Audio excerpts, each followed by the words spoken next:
ভারতের প্রধানমন্ত্রী নরেন্দ্র মোদীর সঙ্গে ফোন আলাপ করেছেন অন্তর্বর্তীকালীন সরকারের প্রধান উপদেষ্টা ডক্টর মোহাম্মদ ইউনুস।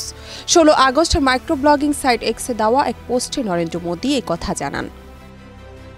পোস্টে নরেন্দ্র মোদী লেখেন, প্রফেসর মোহাম্মদ ইউনুসের কাছ থেকে একটি টেলিফোন কল পেয়েছি।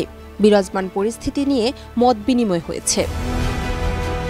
তিনি আরও লেখেন, ভারত একটি গণতান্ত্রিক, স্থিতিশীল, শান্তিপূর্ণ, প্রগতিশীল বাংলাদেশের প্রতি সমর্থন পুনর্ব্যক্ত করেছে। একই সঙ্গে ডক্টর ইউনুস বাংলাদেশের হিন্দু ও সকল সংখ্যালঘুদের সুরক্ষা, নিরাপত্তার আশ্বাস দিয়েছেন। বৈষম্য বিরোধী ছাত্র আন্দোলনের মুখে গত 5 আগস্ট প্রধানমন্ত্রীর পদ থেকে পদত্যাগ করে দেশ ছাড়েন শেখ হাসিনা। ওই দিনই বিলুপ্ত হয় মন্ত্রিসভা। পরদিন 6 আগস্ট দ্বাদশ জাতীয় সংসদ ভেঙে দেন রাষ্ট্রপতি। 8 আগস্ট ডক্টর ইউনুসকে প্রধান উপদেষ্টা করে অন্তর্বর্তী সরকার গঠিত হয়। গত 13 আগস্ট রাজধানী ঢাকেশ্বরী মন্দির পরিদর্শনে গিয়ে হিন্দুদের সঙ্গে কথা বলেছিলেন ডক্টর ইউনুস। এ সময় সাবেক প্রধানমন্ত্রী শেখ হাসিনা ক্ষমতাচ্যুত হওয়ার পর সাম্প্রতিক সহিংসতায় যারা সংখ্যালঘুদের উপর হামলা চালিয়েছে তাদের শাস্তি দেওয়ার প্রতিশ্রুতি দিয়েছিলেন তিনি।